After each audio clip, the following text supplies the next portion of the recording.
Bonjour monsieur. J'espère que je ne dérange pas. J'ai reçu votre message. J'ai fait le plus vite que je pouvais pour être ici. Comment vous allez? Jeune fille. Ça irait si je pouvais parler à Clara. Je sais que tu es très proche de ma fille. Est-ce qu'elle va bien? Oui monsieur. Elle essaye. Elle se reprend petit à petit. Ça n'a pas été facile pour elle. J'imagine de même pour vous. J'en souffre aujourd'hui de mes actes. Je regrette amèrement. J'aimerais revenir en arrière mais c'est impossible. Mais quelles étaient vos motivations? Sa maman venait de nous quitter, pour aller s'installer dans un autre pays. Je me suis retrouvé seul avec Clara. J'avais tellement de grands projets pour elle, avec mon autorité, toutes mes entreprises j'avais eu honte, que ma fille s'était retrouvée avec une grossesse. À son si jeune âge, je me disais toujours que si je la laisse avant avec cette grossesse que diront les autres? J'avais des partenaires d'affaires, qui devaient me lâcher, tout en se disant que je suis un père irresponsable. Qui devait encore faire les affaires avec moi? En plus Clara était enceinte du fils de mon gardien. Ça aurait peut-être été autrement, si c'était quelqu'un d'une société acceptable. Et crois-moi jeune fille je regrette d'avoir tout ça et ne pas voir ma fille heureuse. À quoi bon? Monsieur ressaisissez-vous, c'est vrai que cela ne justifie rien. Mais vos intentions étaient bonnes. J'espère que Clara comprendra ça et elle pourra trouver la force pour vous pardonner. Je l'espère aussi, c'est tout ce que je veux, j'ai les remords qui hantent mes nuits. Tous les jours je me demande pourquoi je n'ai pas pensé avant à autre chose. J'aurais pu l'envoyer chez sa maman accoucher. Avant de revenir. Mais j'avoue je n'y ai même pas pensé, car je ne voulais même pas me séparer de Clara. Elle était ma princesse, ma raison de me battre, je me suis dit qu'on me traiterait d'un incapable de garder une femme, incapable de garder un enfant, mais aujourd'hui j'ai perdu ma fille, j'ai tout perdu. Car Clara était tout pour moi. Calmez-vous monsieur. Vous n'avez pas perdu. Car Clara elle est encore en vie. Vous ne l'aviez pas perdue. Je verrai comment je vais encore continuer à lui parler. Peut-être elle finira par comprendre. Mais vous devez aussi comprendre sa colère. Ce n'est pas facile pour elle, d'avoir travaillé si dur. Toujours au travail, et lorsqu'elle pouvait enfin avoir aussi une vie assez normale et stable, tout bascule pour elle, à cause de cette histoire. Je la comprends. Je ne pourrais mieux faire que de la comprendre. Essayez de vous reprendre vous aussi. Parce que, si Clara se décidait à venir vous voir ici, elle n'aimerait pas vous trouver dans cet état. Merci demoiselle, ça m'a fait beaucoup de bien de parler avec vous. Portez-vous bien, au revoir. Et merci encore. De rien monsieur. Portez-vous bien aussi, au revoir et bonne journée. Quelques semaines plus tard. Mais Clara, la dernière fois j'étais ici ça allait déjà beaucoup mieux, qu'est-ce qui t'arrive encore? Rien Élodie, mais ce n'est pas facile de tourner la page. Qui t'a demandé de tourner la page? Dis-moi donc qui te demande de tourner la page? Clara, tu ne dis plus rien? Élodie, ce n'est pas comme tu penses. Tu t'imagines? Tu as tout l'argent du monde, les grosses voitures, les belles maisons, bref tu as tout sauf la seule chose qui peut vraiment te rendre réellement heureuse. 2 ans de mariage, seulement 2 ans à cause d'un stupide entêtement de mon père. Voici ma vie aujourd'hui. Clara ne pense plus à ça. Sincèrement, parfois j'ai envie de te dire certaines choses, mais crois-moi je me retiens. Crois-tu vraiment que ton mari là il t'aimait vraiment? Le mariage c'est pour le meilleur et le pire. Certes tu ne lui avais pas parlé de la situation, mais ça ne veut pas dire que, c'est un mensonge. Preuve en est que, lorsqu'on t'a dit cela à l'hôpital, tu le lui as en parlé à l'immédiat. C'est dans ces moments qu'il devait être là pour te soutenir. Mais il a préféré divorcer de toi ma chère. Il est en train de vivre sa vie quelque part. Relève-toi et fonce dans la tienne. Il me met Élodie, sauf qu'il avait un désir fou d'avoir des enfants et moi, peut-être je ne pourrais en avoir. Arrête de le justifier. Arrête de le défendre. Dans cette situation c'est toi qui es la plus vulnérable. Un mari vrai il devait être là pour t'accompagner dans cette épreuve. Pour t'accompagner à bien gérer ses cicatrices, au lieu de faire ce qu'il a fait là. En tout cas je n'aimerais pas en avoir un essai, excuse-moi mon ami mais c'est la vérité. Tu sais Clara, ça me fait tellement mal de te voir dans cette situation, et ton pauvre père aussi. Mais sache que si tu veux que quelque chose change, il faudra que tu prennes les choses en main. Tout n'est pas fini ma chère, les médecins t'ont dit que ce sera difficile, presque impossible. Mais pas totalement impossible. Utilise ce maigre pourcentage, et accroche-toi. Je fais ce que je peux. Tu peux me dire ce que tu fais?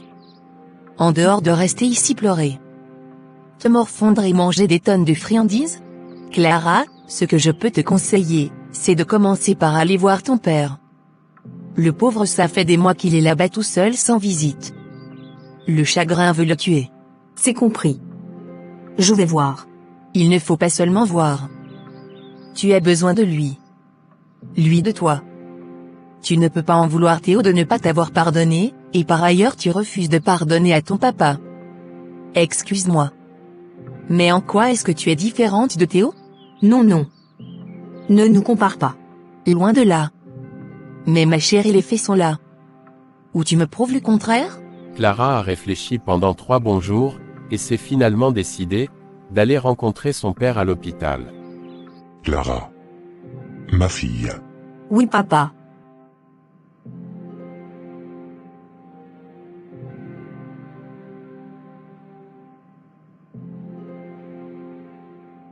Merci d'être venu.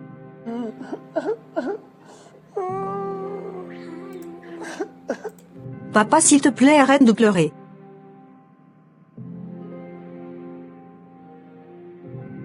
J'ai tellement eu peur de te perdre Clara. Je suis désolé, je m'en veux tellement, je suis désolé pour tout ma fille. Pardonne-moi. J'aurais pu trouver d'autres solutions. Je suis navré. Certes tu aurais dû évaluer toutes les conséquences possibles. Mais le fait est déjà là. Ce n'est pas en se fâchant que les choses vont s'arranger. Ce n'est pas facile de gérer cela, mais ça va papa. Ça va. La vie a voulu que cela soit ainsi. Si c'est une punition, que cela soit ainsi. Que vais-je dire d'autre? Ma fille ne dit pas ça, si quelqu'un devrait être puni, c'est moi. Eh ben c'est aussi le cas. Vois dans quel état cette situation t'a mise. 6 mois plus tard, Clara s'est battue pour ne pas entrer dans la dépression. Elle a continué à travailler, à chaque fois que la douleur et les émotions revenaient à la surface, elle s'arrangeait toujours à profiter des autres plaisirs que lui offrait la vie. Ses rapports avec son père étaient de nouveau sur le bon chemin. Elle profitait de bons moments avec son père. Jusqu'à ce que soudainement. Bonjour madame. Bonjour monsieur. Moi c'est Alain, comment je vous appelle? Clara. Enchanté. Le plaisir est partagé. Mais dis donc, je vous vois presque les mêmes jours au même moment dans ce supermarché, habitez-vous à côté? Non. Mais je travaille à côté. Parfois c'est mieux pour moi de faire mes courses avant de rentrer. Ah je vois, mais j'espère que je ne vous dérange pas. Non pas du tout. C'est un supermarché, commence à vous me déranger. Alors bah je dois vous laisser continuer à faire vos courses, mais si je veux vous revoir comment je fais? Eh bien vous revenez ici, le même jour, à la même heure vous me trouverez. Vous n'êtes pas quand même sérieusé? Oh que si. Ok, quelques semaines plus tard. Alors tu ne m'as toujours rien dit sur toi. Par contre tu sais déjà qui je suis, où est-ce que je travaille, mais toi tu ne m'as encore vraiment rien dit sur toi. Je suis un homme d'affaires. J'ai plein de business. Je suis fondateur de plusieurs entreprises, donc voilà, tu sais tout. Cela fait un bon moment qu'on se fréquente, qu'est-ce que tu attends de moi? Tu as déjà tout ce que je recherche chez une femme, tu es belle, tu es intelligente. Tu es une entrepreneuse, vraiment tu as tout ce que la femme que je veux épouser doit avoir. Waouh, quelle sacrée coïncidence. Quelques mois plus tard. Bonjour mon ange. Bonjour Alain. Vous, quelle surprise, tu ne m'as même pas prévenu. Devrais-je prévenir quand je viens voir ma future épouse? Vous, c'est depuis quand ça? Depuis toujours, c'est toi qui ne vois pas. Mon cœur, je ne vais pas te perdre le temps. Je sais que tu as énormément du travail. Je suis venu te demander une faveur. Je t'écoute Alain. Chérie, je t'ai parlé de ma marchandise qui venait depuis 2 semaines. Te rappelles-tu? Oui, je me rappelle. Figure-toi que mes partenaires de la douane qui ont travaillé avec moi depuis plus de 6 ans maintenant rencontrent de graves difficultés. Ils ne peuvent plus continuer le projet avec moi, du coup je suis coincé, j'ai besoin d'argent pour dédouaner ma marchandise. Mais pourquoi ne procèdes-tu pas au remboursement et avec cet argent, tu utilises pour chercher d'autres douaniers? J'y ai pensé, sauf qu'on a parlé de ça, ils m'ont dit qu'ils pourront me rembourser pas plus tôt que dans 3 mois. Oh, c'est quand même long. Tu vois, toi-même tu le constates. Je t'assure que je n'avais pas d'autre choix, que de venir solliciter ton soutien. Dès que je commence à vendre la marchandise, je te rends cet argent à l'immédiat. C'est combien à peu près? 15 000 $ seulement. Quoi? 15 000 $? Et c'est ça que tu dis seulement? Mon ange, voyons, cela ne représente rien pour toi. Pardon? Qu'est-ce que cela veut dire? Ma reine, écoute, tu es quand même directrice principale de plusieurs entreprises, ce n'est pas 15 000 $ qui te dépassent. Et qu'est-ce qui te fait dire cela? Bah rien, mais je sais que tu es capable. Ok. Ok. Ok. Là. Je ne peux rien, donne-moi un peu de temps. 2 semaines sont passées. Clara avait remis les 15 000 $ à Alain, mais Alain n'a pas tenu à sa promesse. Celle de rembourser dès que possible. Voici plus de 3 semaines, Alain n'a encore remboursé l'argent que je lui ai donné. C'est bizarre. En tout, nous allons nous voir aujourd'hui. Alors bébé, pourquoi tu ne veux pas qu'on aménage ensemble? Ce n'est pas que je ne veux pas. Tu n'as jamais réellement abordé le sujet. Ok, voilà que j'aborde le sujet, qu'est-ce que tu en dis?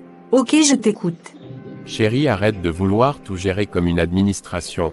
On aménage ensemble, c'est pas chose difficile, je prends juste ma valise, je viens chez toi, le tour est joué. Vraiment? Bien sûr, ça ne me coûte rien. J'avais pensé que c'est chez toi qu'on pouvait plutôt aménager. Oui, bien sûr, mais c'est un peu compliqué en ce moment. Je le voulais aussi, sauf que chez moi là ça a été vendu, et je voulais quitter de là une fois, et m'acheter directement une maison.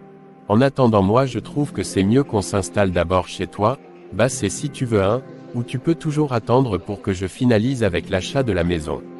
Ah. C'est génial. Mais pourquoi tu ne me l'as pas dit? Chérie, je suis un homme de surprise moi. J'allais oublier, Alain.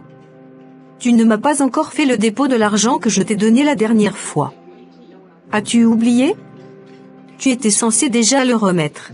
Ah oui chérie, c'est vrai, mais j'ai dû augmenter ça pour élargir ma cote d'achat. Tu en as déjà besoin. Il n'est pas question si j'en ai besoin ou pas. Tu m'avais donné ta parole de rendre l'argent une fois que tu auras épuisé le stock de ta marchandise. Je suis désolé chérie, mais je te rends ça au prochain tour.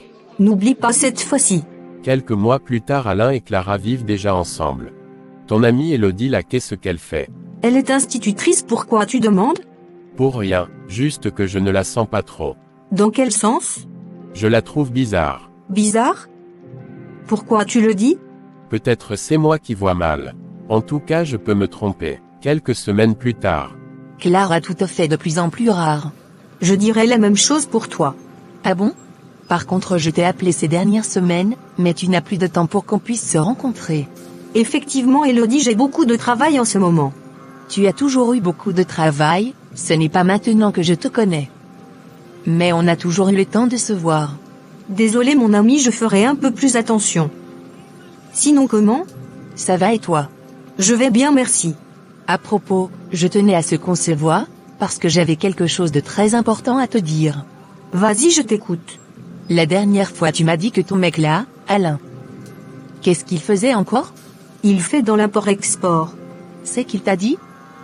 Ou tu as eu le temps de vérifier, pour savoir que c'est réellement dans ça qu'il fait?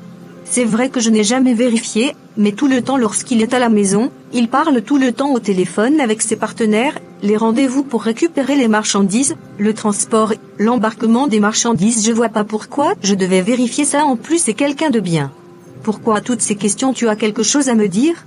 Non, pas vraiment. C'est juste que, j'ai déjà eu à le voir traîner avec des personnes qui n'ont pas bonne réputation dans la ville. De quoi est-ce que tu parles? Quel genre de personnes sont-elles? Waouh Clara, ce n'était pas pour te vexer. Je sais que tu l'aimes, je sais que tu es tellement amoureuse, mais s'il te plaît, je suis ton amie, je te connais. Je n'aimerais pas que tu te retrouves encore dans une situation merdique.